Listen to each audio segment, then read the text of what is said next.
Hi and welcome to Askimo TV. We're talking today to Michael Serwa. Michael is a London-based life coach and public speaker. He's worked with hundreds of people on a one-to-one basis. He's run over 150 talks, workshops, and seminars. Hi, Michael. How are you? I'm very well. Thank you for having me, John. How are you? I'm fine. Thank you, Michael. Michael, today we're going to be having a discussion about personal development, time management, and the work-life balance. So let's begin with, personal development is quite a broad term. What exactly does it mean, and what areas does it include? It's not a particularly easy question to answer, even though my whole life is about personal development, but it's like, what's life? Try to answer that. For me, personal development is everything that involves becoming better versions of ourselves.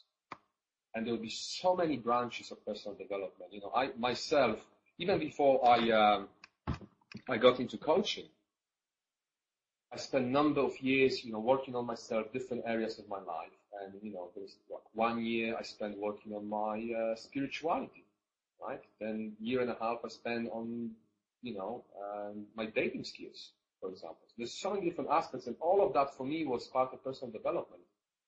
And I think every action we take towards becoming better, like I said, versions of ourselves will be part of personal development. What are some typical problems that cause personal development issues in the workplace? In the workplace in particular, yeah. Number one problem would be work-life balance, which is not quite there, right? So either working too much and having very little life outside of work, or having very wild life outside of work and not being very productive at work. And usually because we don't like what we do, right? So the balance, I think one of the key elements in personal development and happiness is the word balance. And that will apply also to our work-life balance, hence the branch of personal development called work-life balance. Such an important thing. So if we were to look at time management, what would you say are some of your top tips for helping people improve their time management? And why is time management important in the workplace? Okay. In an ideal world, I would start with the ideal world and I will get back to reality. Okay. In an ideal world, when I get to the place I got to, when your work is not work anymore, when you wake up every day and it doesn't matter for you if you have a busy day ahead of you, kind of work-wise or not, because everything is one. For me, there's not such thing like work-life balance, because for me, everything is a lifestyle. So there's not such thing like work-life balance. And at the same time, I appreciate that it was very fortunate of me to get to this place. And vast majority of us, I would say more than 95% of people, either do something they don't necessarily like, or they do something they just like, and therefore there's still an issue of work-life balance. So coming back to your question, or getting back to reality right now, if let's say we are on a 9 to 5 or 9 to 6 kind of Monday to Friday job, and it's okay. So what do you think about your job? It's okay, which is what we get from most of people. Now, very often, especially when people are young, there's this idea that, oh my God, I have to work super hard. I have to show my bosses that I care so much. And what happens is they work a lot. And I know that because, I have lots of friends and lots of people come to me like for coaching, and they have this problem. They've worked very hard for a couple of years and they've neglected their personal lives. It's just work, trying to impress the boss. That's often, you never try to impress the company, because company is people, so you try to impress the boss. And if you have a great boss, which is rare, he will appreciate that, she will appreciate that, and it's kind of like, okay, at least you get the appreciation out of it. But most of the time, you just work your ass off, and you get nothing from it, And the thing is, if you work your ass off on your own business, it's a different story, because you invested in your future. If you work your ass off for a boss who's an ass, right, you get your paycheck, and then you need 2 life coaches when by the time you reach 30, right, and a doctor, because, and a couple of retreats. And yes, you have lots of money, but you're not happy. So what's the point of having the money? If you don't have health, if you don't have happiness. So number one thing would be to realize that life is not about the job. But if your work is your lifestyle, like in my case, that's a different story. That's why I started with that, to exclude this part from the equation. But if your job is just a job, it's just a job, it's not your life. So you don't think, okay, I'm going to go there for 40 hours, maybe 45. I will do my best, but I want to do amazing things outside of work. Because the thing is, this is what lots of people miss.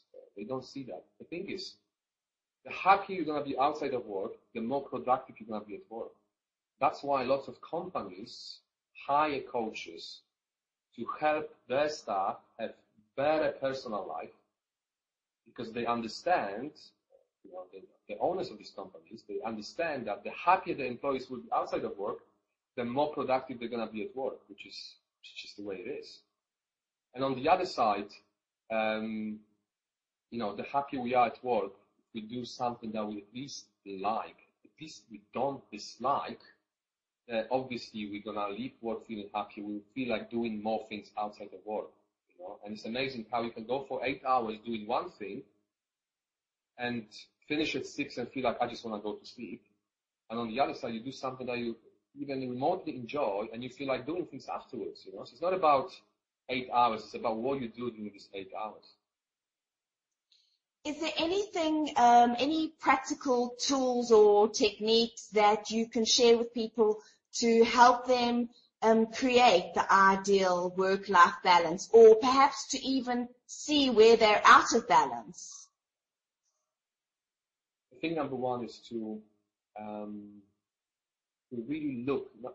Before I answer this question directly, the first thing, the most important thing, is to look at what you're doing. It's like I said, if you do the best thing you could do, if you live your life from a place of passion, there's no such thing like work-life balance anymore, because you just love what you do.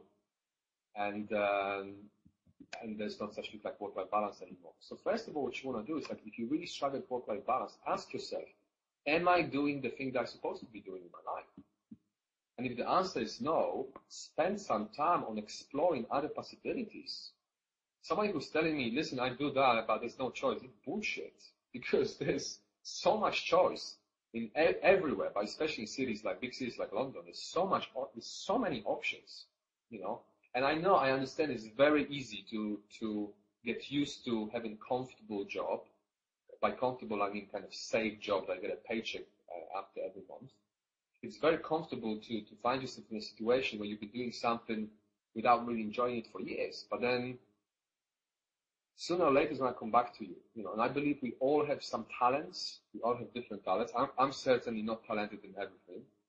So it's about, when you work for yourself, it's about finding people that can give you something you don't have, like bring to the table something you don't have, right? But if you do find yourself in a situation where, whether it's temporary or long-term, whatever, when you do something you don't particularly enjoy, it's about managing your time. So one of the biggest problems when it comes to work-life balance is that you leave work and you think about work even after work. Especially people like when I work with directors and CEOs, it's like stress all the time. And I say, okay, very simple thing I want you to do. Every day before you leave work, I want you to spend 5 to 10 minutes on planning your next day. Because usually what they think about after leaving work on Monday is all the things they need to do on Tuesday. But the thing is, the moment you write them down and okay, so I don't need to worry about what I'm going to do on Tuesday because I just written everything down, it works like magic. And it's a very simple exercise. It's very easy to do. The only problem is it's also very easy not to do. Right? Because, it's just additional 10 minutes, but it's very simple if you do it. In the worst case scenario, you can do it on your BlackBerry or whatever, iPhone, in a train back home as well, right? It's only 5 to 10 minutes, and the more you're going to do it, the more often you're going to do it, the easier it will become, because it will just become mechanical, kind of bam, bam, bam, bam, and I know what I'm going to do the next day, And in the same way, we want to plan our week. So I have my clients, the clients that work like they have jobs. I ask them to plan their weeks on a Sunday. So they take half an hour or 1 hour out of the Sunday. Yeah, wives complain sometimes about it, or husbands, if you're talking to a woman, but it is what it is. You can't please everybody, always. Half an hour, 1 hour out of your day on Sunday to plan your week, right? This very simple exercise, very simple and very effective. Just planning. Thank you, Michael. Thank you so much for talking to me today. Thank you. Have a good day. Bye-bye.